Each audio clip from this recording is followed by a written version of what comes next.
everyone, it's Emily Williams, the founder of I Heart My Life, and this is the I Heart My Life show.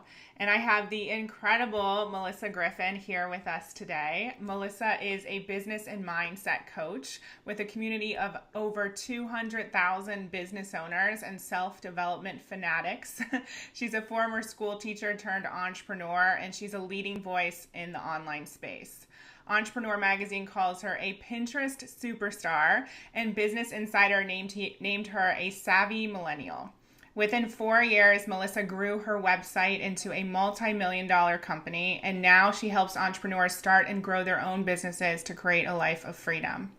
Melyssa also hosts one of my favorite podcasts, Pursuit with Purpose, which covers topics like mindset, relationships, and business in order to help her community reach their full potential in many areas of their lives. Guests have included people like Marie Forleo, Deepak Chopra, and Mark Manson. So, Melyssa, it's such an honor. You've been one of the people I've wanted to interview this entire time since I started, so I'm so grateful to have you here. Thank you so much, Emily. You are such a sweet light. I am so excited to be able to chat with you today. Yeah, and I just have to say, I know Pursuit with Purpose has had the most incredible guests on it so far because I've literally devoured every episode. And I was telling my husband, I was like, I'm so nervous to interview her because she's so good on her podcast. And I just love it. You're so sweet. Aw. Yeah. No, you're amazing. I can't wait to chat with you. Honestly, I'm just like winging it most of the time when I'm talking to these people. And for me, I'm like, oh my God, I'm talking to like Deepak Chopra or all these people that I love. So I know exactly how. Yeah, so we'll get into the podcast. I definitely want to touch on that because that's just such a huge part of your life now and your work and your mission and so special. But what I normally find with my audience and with the guests I have on the show is that a lot of people relate with stories and they find inspiration in other people's stories. And I think everyone has their own I Heart My Life story in some respect. So I'd love to know a little bit about your story and what's brought you to here. Yeah, absolutely. So my story kind of happened by accident. I guess a lot of stories do happen that way. I was an English teacher in Japan about 5 years ago. So I was living there for a couple years and kind of went there after college thinking that it was going to be this life-changing experience, getting out of the bubble of suburbia and doing something totally different, learning about the world. And I got all of those things, but I thought it was going to come in this really nice, beautiful package. And it came in more of this like slap in the face that this is life after college and things are going to be a little bit more difficult for you. So I took some of that time to really find myself and lose myself. And I was working in a job as an English teacher there where I just didn't feel like that was my purpose. I loved teaching. I loved connecting with people and my students, but there was something inside of me that was saying like, this is not the dream for you. And it might be the dream for some people, but it wasn't for me. And that feeling started to grow and grow and grow. And I remember just being at my job there as a teacher and just coming home crying or like trying to hold back tears as I was going to class. And I feel like a lot of people can relate to that who might be in a job right now that's just not bringing them joy. So I started a blog as really just a hobby, something that I thought would make me happy after work. And it was about creativity and personal development and kind of just anything that was on my mind, recipes. And that blog ended up growing a little following pretty quickly because it became my life after work. It was something I was so passionate about. And within about 6 months, I started a graphic design studio because I had been practicing design as a hobby for a long time and just thought maybe I could design websites for people and make some side cash. And then within a few more months after starting that, it turned into this full-time business. I quit my job. I ended up moving back to California where I'm from, and I ran that design studio for a couple of years. And that was really my gateway out of this kind of corporate lifestyle into something that was more creative and more in line with what I wanted to do. But then a couple of years after that, I realized that I wanted to do something a little different as well. And then I started selling online programs, teaching more about business coaching, what I was doing to grow my business. And that's what I've been doing for the past few years now. And after a few years of doing that, I see myself pivoting a little bit more into personal development and mindset. So I feel like for a lot of people, when we start our businesses or this journey, for ourselves, we think the first thing has to be the thing. And for me, the first thing was really just the first thing. And I don't even know if I found the thing yet, but I feel like the more I grow and move in the direction of what feels good, the more I find what that thing is for me. So I don't know when the journey will end, if ever, but I keep following that direction of what's feeling good in the moment. Yeah, I so resonate with that. And like you said, so many of our listeners, I'm sure, do as well, because there were definitely whispers that I had to pay attention to before starting my business. And for those who don't know, I was about to go and get a master's in psychology and literally, had that same feeling like this isn't right. Something's off here. And from the outside looking in, lots of people would want that opportunity. Lots of people would want to do what you were doing. But a lot of us have this feeling like there's something more meant for us. And it takes so much courage to follow that. But when you do, it's like, oh my gosh, thank God I listened to that, because this is what I'm meant to be doing. And Yeah, go ahead. No, I just totally agree with you. Yeah, and I love what you said about how the first thing is just the first thing, because I feel like a lot of my clients put so much pressure on the first thing that they're doing or the first type of person they're working with. And it almost makes it so that they don't continue to move forward because they don't feel like they've done it perfectly and they don't have the answers yet. And I love how you shared that the first thing can just be the first thing. 100%. I actually, with my boyfriend, he's been really wanting to start his own business for years. And when I met him, he had these big ideas. He really wants to do something environmental that's for sustainability, that helps the environment. And he had these huge projects in mind of how he wanted to create this first business and really change the world. And I loved so much of where his heart was at, but I was trying to convince him, like, maybe you should just do this easier thing and start making some money from this other business idea that will get you some income more quickly, build some capital, and lead you more into the direction of doing that thing maybe in a few years when it leads you there down the road. But I think it's harder to start with the big grandiose vision that maybe we don't even know is the ultimate vision. It's just like a thing right now. But if we just start with one small step, then I think it just continues to lead in the direction of where we ultimately go.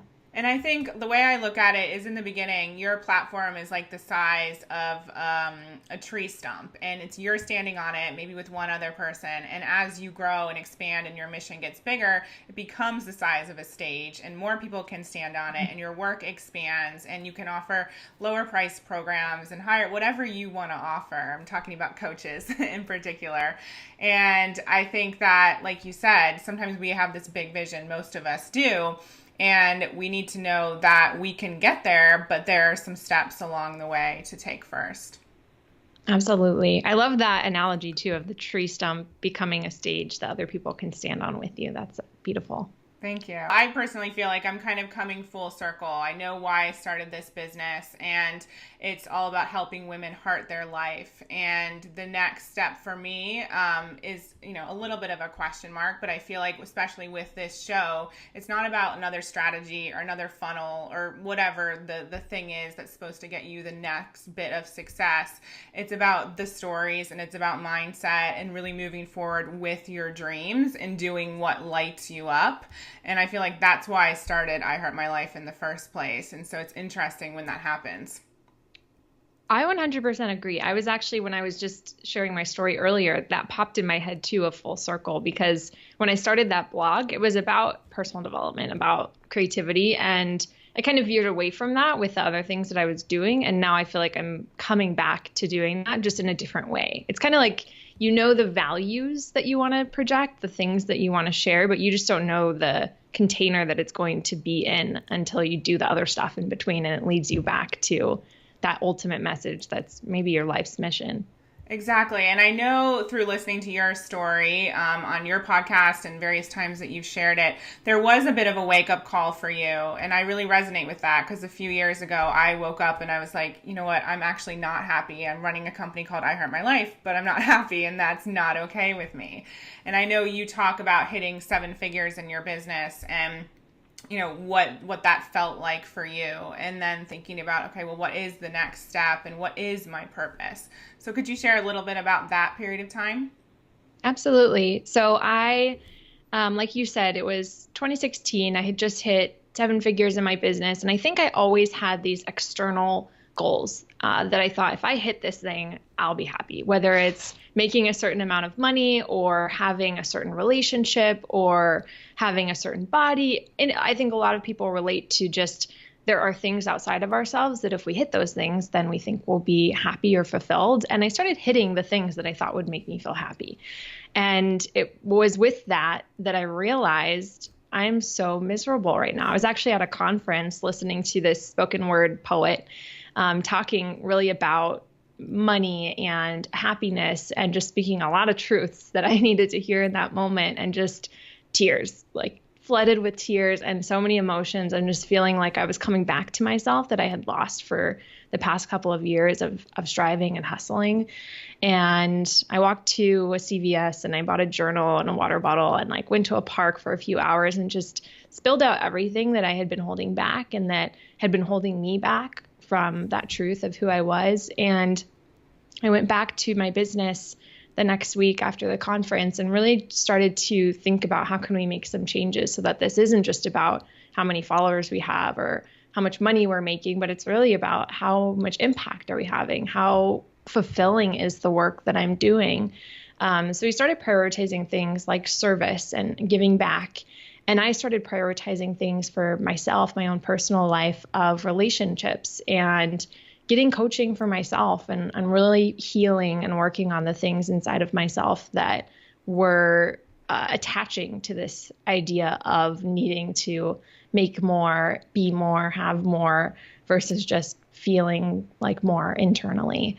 And the past year has been one of the biggest growth for me personally in my life, of just feeling like I finally feel grounded and I finally feel at peace with who I am and what I'm doing. And I don't feel like I have to prove anything. And my business is still growing. And I think a lot of people sometimes worry, like if I kill the hustle, which I haven't killed it, but if I stop hustling so hard, or if I don't value these other external goals as much, am I going to have to live in like a tiny apartment and be a Buddhist monk or something like that? And the answer is obviously no. You can still achieve all the goals you want, but you can be so much more fulfilled. And that's what I found for myself, of just really prioritizing my own healing and my own happiness over basically seeking approval from other people with these external goals to validate myself. And do you find that healing is really the secret to helping you really be motivated and go for the inner goals? I know you call them inner goals versus the external. Yeah, 100%. I think that every person on this earth has something that they've been programmed with in their life that is holding them back in some way. Probably something from a long time ago, maybe their childhood, maybe it was their last job that they worked at, but it could even be just like a little comment that somebody said that they internalized and started believing as a truth about who they are. And I think we all have that programming in certain ways. And it's up to us to really figure out what it is, have the awareness of what is holding us back, what is causing us to seek approval or security or control over other people or external things in our lives, and then to start healing that piece of ourselves and let us be open to just having a great life without having to control or seek approval. I love that. Was there anything in particular, if you're open to sharing, that you felt was really a game changer for you in terms of healing or shifts? Mm-hmm. Yeah, absolutely. I think number one, and you might like this, is that I started working with coaches. I started seeking out some of the best coaches that I could find and working with them, and all kinds of coaches, like some people who did EFT or some people who were just regular kind of talk coaches, other ones who did sound therapy or Reiki with their coaching. I went to tarot readings, which I had never done before, and just like started doing all these different things because I thought if I could get one little nugget of information from this person that would be helpful for me in my journey, then it's totally worth it. So I started just going to all of these different people and learning a lot from each of those sessions and pulling those little things that were helpful to me. The thing that I found that needed the most healing was really a need for approval. And a lot of people that I've talked to feel this way too, even if maybe we don't share it as much. But I think for me, a lot of it was that I needed approval from my audience. I needed approval from my family. I needed approval from my partner and my friends. And it shows up in different ways in our lives, but having the awareness for me of how I was acting to get approval from all of these different people was basically putting me into this miserable place. And then starting to see what I was doing and then changing it so that the only approval I was seeking was of myself. Then I started just acting in a way that allowed me to just be fulfilled instead of miserable all the time. Yeah, I can so relate to that. And my moment of clarity came at a conference too, sitting in a room with all these amazing people at the Titan Summit. And Robin Sharma was leading it, and he was the one who said, are you happy? And I wrote down no, and it was such a surprise. And so I sought out all of these coaches as well. And one of the main mentors I had, it turned into kind of like self-love coaching, and I didn't realize I needed that so badly.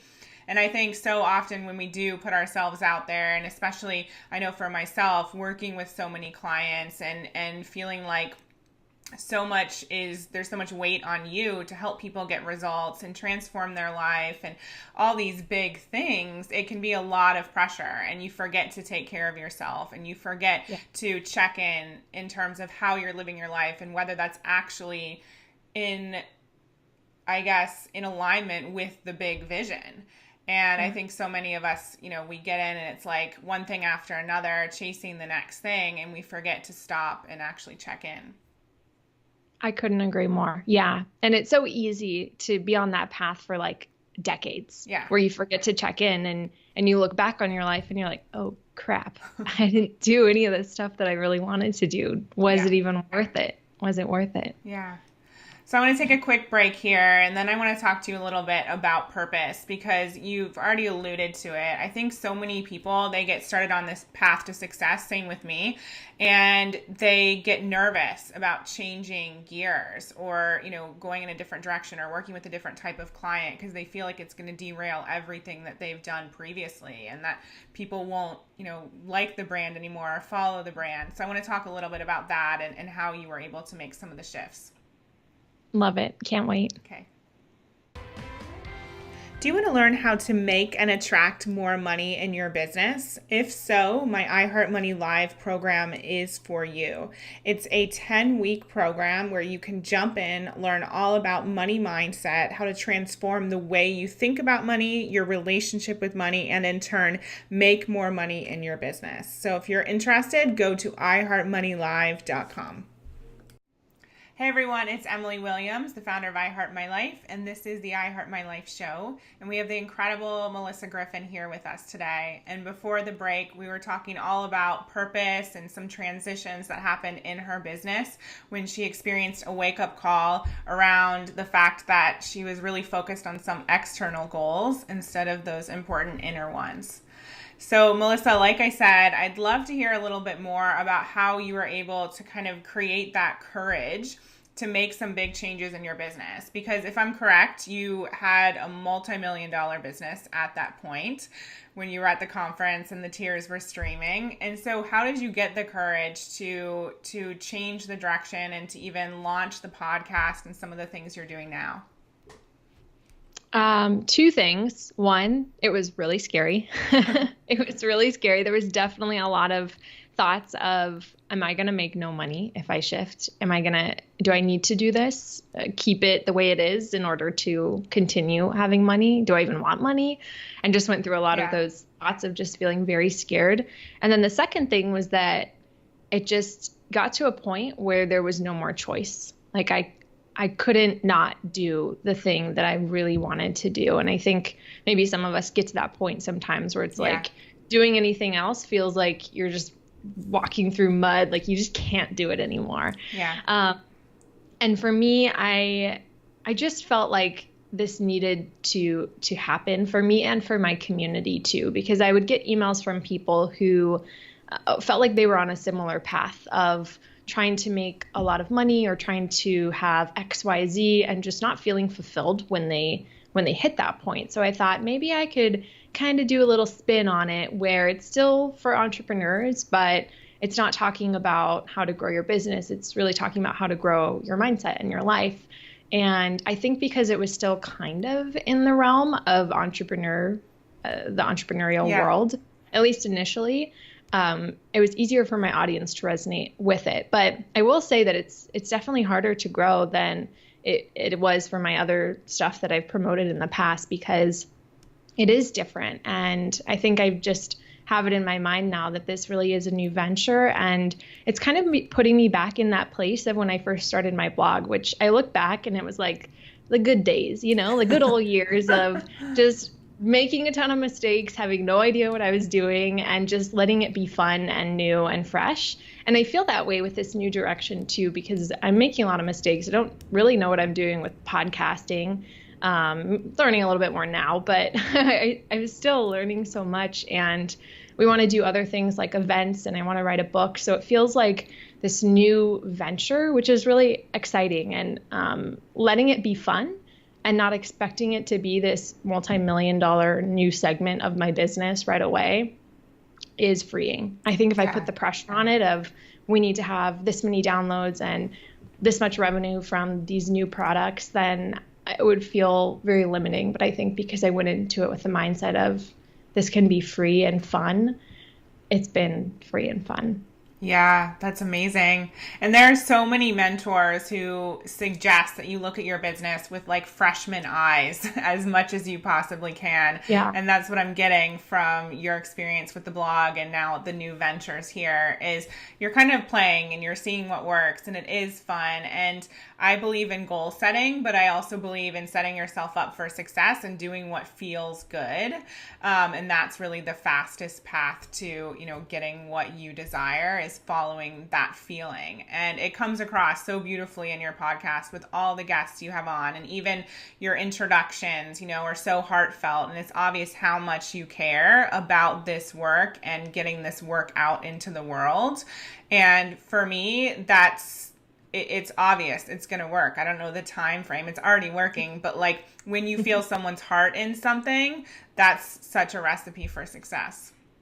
I love that you said that, because I think that is really important for people to know that if they're like running through mud on an idea that they're not passionate about anymore, eventually it's going to catch up to you. But if you do the thing that you are really passionate about and you back it up with some business skills and all that kind of good stuff, then it's going to work out. Like it's just going to work out so much better than if you did the thing that you have to force yourself to do. Because the more that we're in alignment with what we're really passionate about, what we really want to bring to this world, what we feel deep down is our core mission, then it just works out so much more beautifully. We're not pushing against the universe. It's really working in our favor instead. And I think you can ask yourself, what are the things you would do even if you didn't make any money?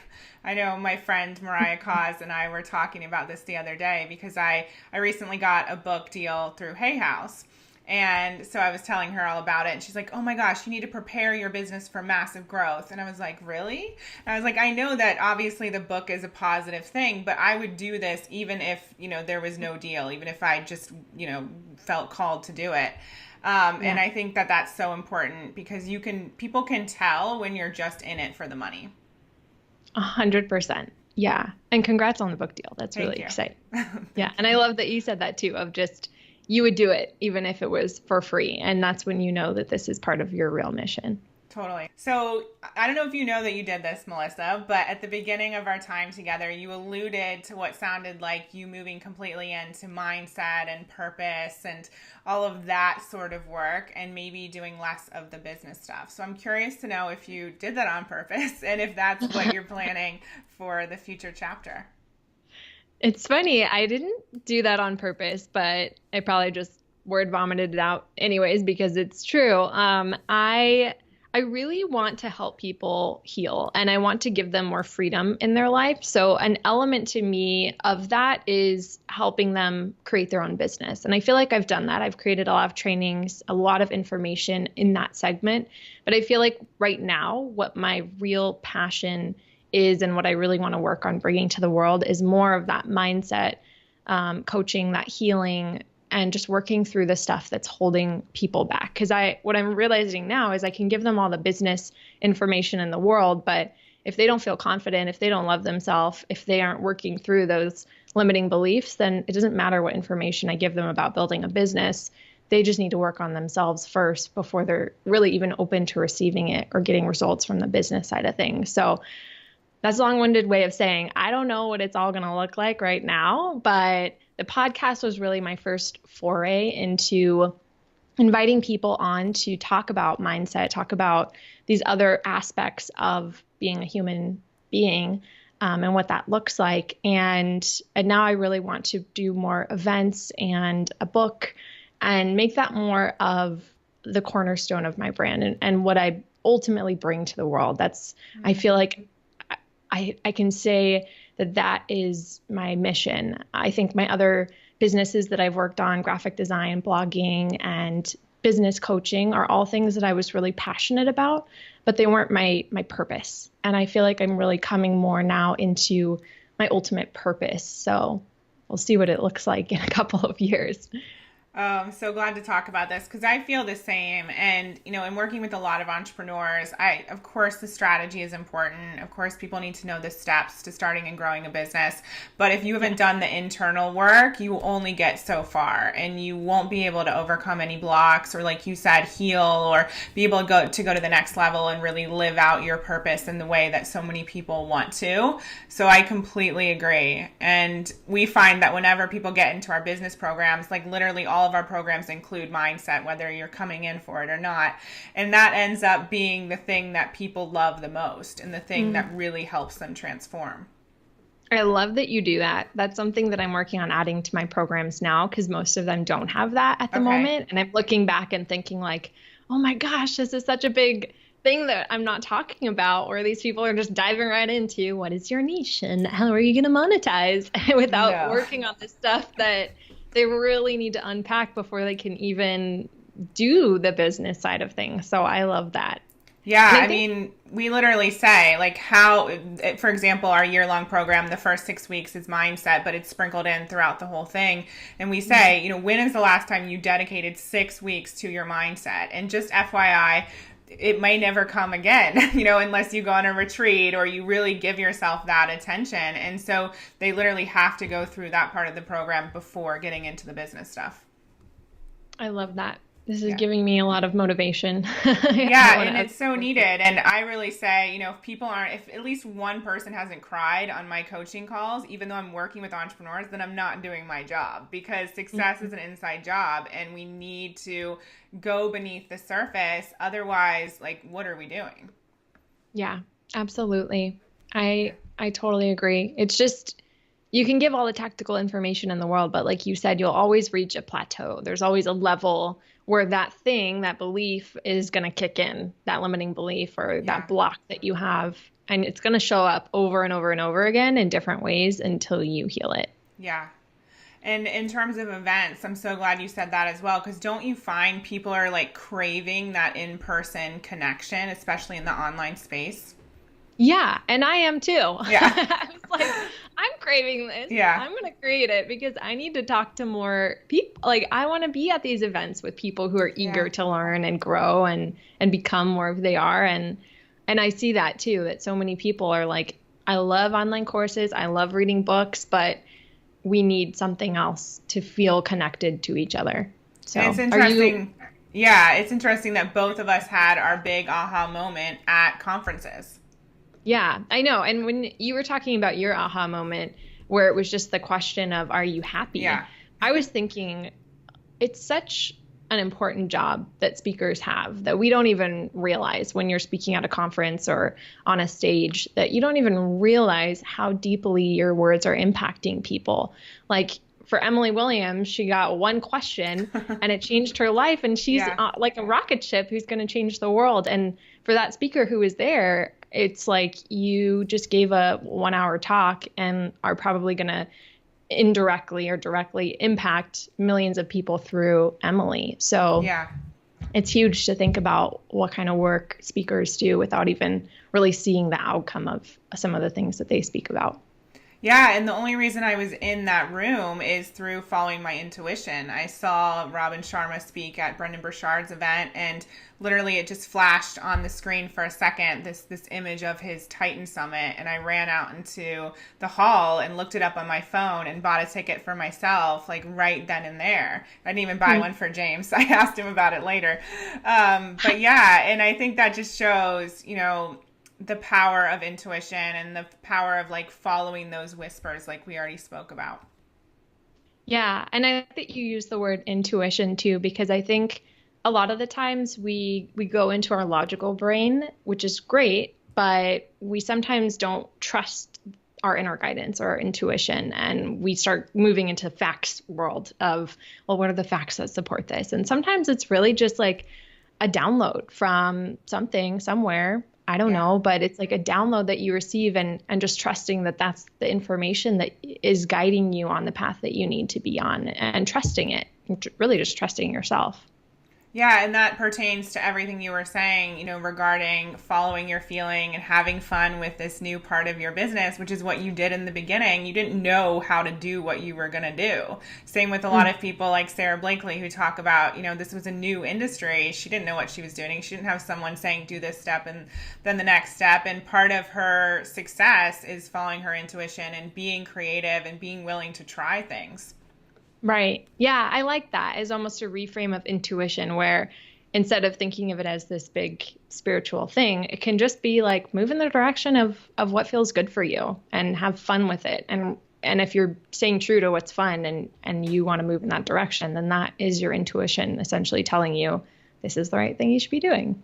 Totally. I believe that our desires are dropped in, and they're meant for you because they might feel a little bit crazy, but they also feel really strong, and you can't, release them. They're consistently there. And I think there's plenty of things we don't want to do, and we trust that. So why are we not trusting the things that we're being called to do? Ooh, truth bomb. That's a good one. I like that. Wow. Anyway, so true. Well, after the break, I want to talk a little bit about what's next for you, and also come back to a few things I want to unpack around your story. So we'll catch up right there when we get back. Want to be the first to hear when new episodes of the I Heart My Life show are released? Go to iheartmylife.com right now and click on Become a Member. When you enter your name and your email, you'll also receive a free gift from me called Scared or Rich, 7 Practical Biz Tips to Moving Past Fear and Hitting Your Mega Money Goals. Hey everyone, it's Emily Williams back with Melyssa Griffin here. It's been an incredible episode so far, and I really am just so grateful for Melyssa being here. She has such an incredible presence, as I'm sure you can feel, and the work she's doing in the world is so powerful and very much needed. So Melyssa, what I'd love to understand and have you share with the audience is a little bit about what you would recommend the person who does have that big purpose inside or that big mission that they're feeling called to go for. What would you recommend they do as, say, the first few steps? I would say step 1 is figure out if there's anything right now that's blocking you from being able to do that mission in the biggest way possible, whether it's something inside of you, primarily inside of you. Like if there's something that you, like a thought pattern or something that continues to get in your way, maybe a lack of confidence or self-esteem or needing approval from other people, anything that you think would get in your way, and then go read some books about it or listen to podcasts about it or hire a coach or do journaling for a few months and really work through it. But don't just let it simmer there, and really take action and work to heal that thing that is going to hold you back eventually. And if you've done that work before, or if you do it now, then step 2 would be find some coaches in maybe the business world or whatever kind of purpose you're trying to unfurl into the universe. It might not be a business, it might be a nonprofit or something totally different, but find mentors and coaches or programs that you can sign up for that are going to teach you how to really understand how to get that out into the world in a bigger way. And I think the biggest thing here is just like we've been talking about, moving in the direction of what feels good to you. Because if you just keep moving in that direction, eventually it's going to lead you to the bigger container that this vision and purpose wants to come out from. But it's hard to know what that is until you actually take a few steps in the right direction. So heal whatever needs to be healed, get some coaching to help you unfurl this mission, but also be willing to take step one, knowing that this is not the end goal. It's just step one. Step one. Yeah, I love that. And I often channel Marie Forleo and how she says clarity comes from engagement, not from thinking about it. And once you get engaged in something, you can start to see what the next few steps actually are. Yes. Yeah, exactly. I feel like so many people are saying the same thing, where we just need to honor it. We need to remember, like, taking action, people talk about it for a reason, because that's where you get results. It's not from thinking about what you're going to do. It's just from like doing it and making some mistakes and recalibrating. Totally. And what would you say to Melyssa back in Japan when you were experiencing, like, I used to come home and not come home, but there would be days after I was working, or even at the beginning of my business, where I'd just be crying and like wondering why it's not happening and is this actually going to work? What would you say to yourself back then?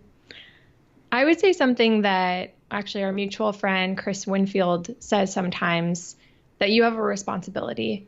And by you feeling sorry for yourself and you feeling like you're not worthy of putting this message out there, and that you don't have the tools or you don't know how, and you feel sad in this place that you're in your life right now, remember that you have a responsibility to do this bigger mission that you know is your core purpose in this world, and to heal the other people out there who need healing, to heal yourself, and to just bring this mission to the world instead of going back inside and feeling sad and lonely. Like, the responsibility is the thing that we need to be focusing on, and that you, Melyssa, 5 years ago, need to remember. Yeah, that reminds me of something Elizabeth Gilbert said when I heard her speak at Oprah's big event a few years ago. She said she was really nervous about getting out on stage. Obviously, it was Oprah's event. But then she realized it wasn't about her. It was about the audience. And I think that's what you're saying. It's this responsibility to this bigger mission. And so often we make it about us. And, you know, that's fine. We all have our goals and things we want to achieve. But it's so much bigger than that. And you never know who's watching and who you're going to impact. Exactly. Emily Williams might be in the audience, and it might change someone like her's life. Yeah. But yeah, it's the less we attach our own self to our work. And like you said, there's always going to be a level of that. It's healthy to have goals. I definitely am a goal nerd still. But it's like, the more we can detach ourselves from our work and really just see it as the bigger mission of who are we trying to help, then it becomes so much easier to do what we want to do. I've been talking about something lately with my community that I basically coined as, your mission is more important than your mask. And for me, that means that we often put on a mask of what we want to do, who we want to be in the world. And that limits us because we're worried about what other people are going to think or say, or are we worthy enough, smart enough? But really, it's about the mission. And if you're helping people, then be unapologetic about that and just do it, because it's healing the world. I feel that way about sales, which might be a weird thing to kind of segue into, but I feel like I can't help people unless they're in my programs. And so I see sales as my responsibility, and it's a service. And if I'm not telling people about what I have to offer and what they can sign up for that's going to transform their life, then I'm not doing my job. And I think so often as women, we hold ourselves back, and we don't see our service and the work we're doing and the fact that we're getting paid for it in that way, and we let it stop us. But I always say, if the worst thing I'm doing is telling you about my program that's going to help you, then I'm doing okay. I completely agree. I love that you translated that to sales, because that's something that I teach in my programs too, of like, it might seem scary because you're looking at it from a mindset of, what am I going to get from this sale? But if you remove that and you, like you said, just think about, I need to help these people. Like, these people are going to benefit from being in this program, and you take you out of that equation, then you are just benefiting the world. And if you don't do that, you don't tell them about your programs, then you're really doing a disservice to those people. Love that you said that. Yeah, I love it. So is there anything that you're resistant against right now? And I'll share an example really quick while you have a chance to think. I'm resistant against morning routines because I cannot figure out the morning routine that works for me. And everyone goes on and on about morning routines. And I want to have one, but I haven't figured it out yet. So I'd love to know what you're resistant against. Yeah, that's a great question. I have kind of been feeling similarly with the morning routine stuff. I used to have a great routine. I didn't start work until 11 every day because I had this like 2-hour routine that I would do. And that was a big part of my healing, was just prioritizing that above anything else. And for some reason, there was one day where I just like got out of sync with it. And it's been hard for me to get back into it. I think I've been resisting it because I'm starting to go into that mindset of like, I need to work harder. I need to do more with my business. And so I'm trying to get out of that mindset again and allow for more spaciousness where I have that time to do my routine, to go to yoga, which I have fallen out of that loop too. So I feel like I'm resisting almost being healthy and wanting to just like prioritize my health without actually taking really good steps to do that. So yeah. If you figure out a solution, let me know, Emily. I'll let you know. I'm doing some morning routine research at the moment because I want to find something. Yeah. I want to find something that works for me. And I think so often as entrepreneurs, we can put business before health, or we have chapters of that. Yeah. And I know I hear a lot of my students say, well, I'll work out in a few months once this thing is up, or once I hit this monetary goal or I fill my program, then I'll have more time for something else. And that's not how it actually works, because once you get there, you've gotten in the habit of doing things a certain way. And so it's really difficult to break that.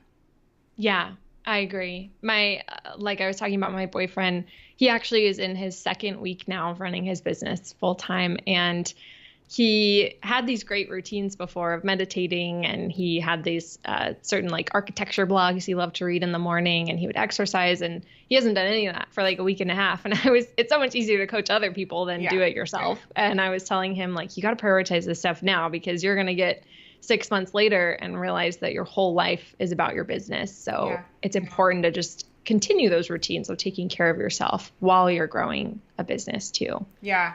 The next thing I'm going to try is a checklist, because I was listening to this Earl Nightingale audio the other day, and he was talking about how when a plane takes off, I mean, I don't know if they still do this. He was big like in the 60s, but when a plane takes off, they have their checklist, and same thing when they land, they have to go through the checklist. And so he said, just think about your morning and your evening like that. Like, what is your checklist of things that you do, even if it's 5 minutes or 20 minutes, those things that really set you up for success and then help you wind down. Yeah, I like that a lot. Yeah. And what have you been doing in your morning routine? Just curious of what hasn't been working for you. Well, I've tried everything from journaling to meditation to working out first thing to stretching. And so I don't know what it is. Like, my favorite thing to do, if I'm being honest, is to get up before James, have like a full hour to myself, have a cup of coffee, and do some writing. And then James and I will go on a walk, or I'll go to the gym, or whatever I want to do after that. But I actually really love like having this hour to myself to just like do what I want to do and what feels good. But at the same time, I know that getting up and drinking a cup of coffee, like, that's not advised from all the health experts. Like, I should be having water and all this stuff. And looking at the computer right away is not advised either. But like, that's what I love doing right now. And so I'm having a hard time with that one. Do you feel like the resistance is coming from feeling like you need to have a routine that looks like other people's routines? Like, it can't be, if it feels good to you, but it can't be that, because that's not a morning routine kind of thing? Well, yeah, maybe. I think I feel like I've tried a few things. Maybe I haven't tried them for long enough for them to become a habit. But yeah, maybe I need to give myself permission to just do what feels good for now. Yeah. And maybe I do too. Now that I think about it. Yeah. We need to check back in on this one. Yeah. And I like what that brings up too, of just maybe we don't all have to listen to the advice of people who are saying like, you need to meditate and have a glass of lemon water and things like that. And if it feels good to you, then maybe that's just the season that you're in right now, and we have to honor. Yeah, we were just talking about looking at it like with an exploratory mind and do what feels good. So maybe we need to take our own advice. Yeah. So I want to ask you about something I saw on Instagram the other day. You were talking about how you don't actually follow anyone on Instagram. I'd love for you to share a little bit more about that. Yeah, so I don't follow anyone on Instagram or Facebook. Those are the two social medias that I generally use. And the reason I do that is because maybe last year, probably around that season where I started revamping things in my life, I noticed that I was getting a lot of outside information from other sources where I thought like, her life seems great. Oh man, they just implemented this cool thing in their business. Maybe I should do that too. And just comparing myself to so many people out there, and also just getting a lot of information that wasn't intentional. It was like maybe I'd read a caption and it was really impactful and I really liked it, but I didn't need it in that moment, or it wasn't what I set out to do that day. And then it starts clouding my mind and putting me on this totally different sporadic path. Right. Yeah. So I realized that I was getting all this external information when really at that moment I needed to honor more of the internal guidance and my own passions and creativity. So I did something that a lot of people I realized think is crazy after I posted that on Instagram about why I do that. But I stopped following people, and I do it only for a season, maybe a few months, basically until I feel like I can refollow people intentionally and not just follow them to absorb this outside information. But it's been so freeing to log into social media and not scroll through a bunch of posts from amazing people, but people that I didn't need to learn from in that moment, and to really just start honoring more of my own creativity. And what I found is just that I have so many more ideas, and I feel so much more in tune with what is my voice, what's my mission. Because when I was following hundreds of accounts, I remember thinking like, I don't even know what Melyssa would feel right now, or like, what would Melyssa say? It just felt so coded in everyone else's voice that it was hard to find my own voice too. So this has been a really positive project for me, and rediscovering my own identity, and we'll see what happens with it. I'll probably refollow people in a few months, but it feels good right now. Yeah. Oh my gosh. I so resonate with that. Recently, I went through and I unfollowed a bunch of people on Facebook because I realized it was just, not that I had anything against anyone, but it was people I barely knew. I didn't need to know it was their grandma's birthday. Like the time I was spending reading all these posts that didn't really impact me or mean anything to me was so valuable. And I just had to put an end to that. And it was so freeing. Yeah. And I think we need to remember, like, even aside from time, there's this invisible energy that I feel like we exert when we see our high school acquaintance's grandma's birthday happen last week, where we don't even realize what's happening, but it's like putting in a little drop in the bucket of, okay, you only have so much energy for the day, and absorbing all this information that you really don't need is putting a lot of drops in that bucket. So you have a smaller container for the bigger mission and purpose that you want to bring to the world. And like you said, it's never anything against anyone. And a lot of people that I unfollowed are people I completely admire and respect, but it's more of needing to put myself first right now so they can honor that inner guidance and creativity. Yeah, it's part of that self-love piece. Mm-hmm. Amazing. Yeah. So one of the questions I love asking all of my guests is a little bit about how you've been able to create a life better than your dreams. And I really believe that so many of us set out to create the life that we want, but oftentimes we get something better. And so I'd love to know what your tips are for that. So I'll say a few of the things specifically that really helped me over the past couple of years that allowed me to get more in line with my purpose. One is something that you mentioned, journaling or writing. For me, I started journaling every day, and I did it for months and months. And it's something that really opened me up to my own awareness of who I am. So for anyone listening who's feeling like, well, I don't know what those limiting blocks are right now. Like, I'm not aware of it. I know there's something, but I don't know what it is. Journal. journaling for me was huge in just opening my eyes to who I am. And you see the patterns of what you do, what you say, what you experience and feel. And then that gives you that opportunity to make changes. So I journal a lot. That's been huge for me to just discover about myself and also feel grateful for the things that I have in my life and just be able to build more of this dream life from a place of alignment. Journaling has been great. And then also, I have mentioned it before, but finding coaches. I think it's one thing to talk to a friend or your partner and get advice about these things that are blocking you or strategies you want to try, but it's so much easier and just really the fast track if you hire a coach who knows exactly the right thing to say, exactly what you're feeling, can back it up with psychology or business strategy that they've done, and just help you excel so much more quickly. So you don't have to do this journey alone, and you can build your dream life with the input of some really trusted people that you're intentional about bringing into your world.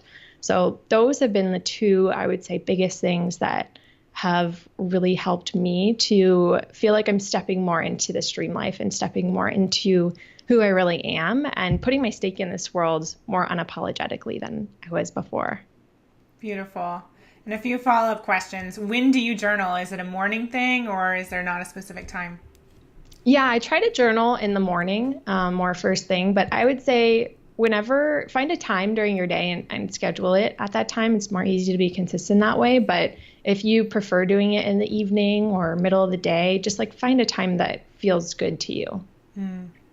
Amazing. And I love how you said that coaches are that fast track, because I think oftentimes for whatever reason, people think they're going to do it themselves. I mean, I was the same. I was that stubborn little girl in the beginning wanting to do everything on her own. But it's like you're going to be throwing spaghetti against the wall. You might as well learn from someone who's been there and done it. And those people can help you go deeper than you can go on your own. And that it's just so powerful to have those people in your corner and to know that you're supported no matter what happens. I couldn't agree more. Yeah. Yeah. Amazing. So where can people find you online? They can find me on my website. It's where we have most of my programs, a lot of blog posts, free information at melissagriffin.com. And my name is spelled with a Y, Melyssa. And I also have a podcast, Pursuit with Purpose. That's pursuitwithpurpose.com. And for anyone listening who wants basically like what's Spark Notes guide to the best guests that we've had on the podcast so far, some of the biggest lessons that they've given in purpose and fulfillment and building amazing, meaningful life, then we have a free download for you at pursuitwithpurpose.com/download. So if you want to get that free guide, we'll tell you more about the podcast and you can get some of the best lessons we've shared. Yeah, and everyone has to listen to that podcast. Some of my favorite episodes so far are JP Sears, who I have to say, like, I've never heard him so vulnerable. I'm not like a huge follower. I don't know all of his work, but I've never heard him so vulnerable. And I just totally fell in love with him and his message on your show. Me too. Yeah. He was somebody, for anyone who doesn't know who he is, he's the guy who creates the like sarcastic spiritual vegan videos on Facebook and YouTube. Hilarious. And I was like a little worried for that interview because I didn't know if he was going to be snarky, but he is the nicest, most vulnerable, genuine person. So yeah, I loved him. Amazing. And is it Cheryl Hunter? Yes. She was incredible as well. She is an amazing person. Yeah. But they've all been absolutely spectacular. So everyone should listen. All right. Well, thank you so much, Melyssa. It's been amazing having you here. And I know my audience is going to be blown away by everything you shared and so excited for your next chapter, whatever it may be. Thank you so much, Emily. This has been such a fun, enlightening conversation with you. You're welcome. And to all the I Heart My Lifers out there, remember you too can create a life better than your dreams. As Melyssa said, put one foot in front of the other. Just take that first step and trust that the rest will come to the surface and unfold for you. So until next time, I'm Emily Williams with Melyssa Griffin, and I'll look forward to seeing you on the next show. Bye. Thanks for tuning in. Be sure to follow me on Facebook and Instagram at I Heart My Life Now. And did you know? I'm on the radio every single day. Visit americaoutloud.com to download the Talk Radio app so you can tune in at 8 a.m. Eastern and 1 p.m. GMT.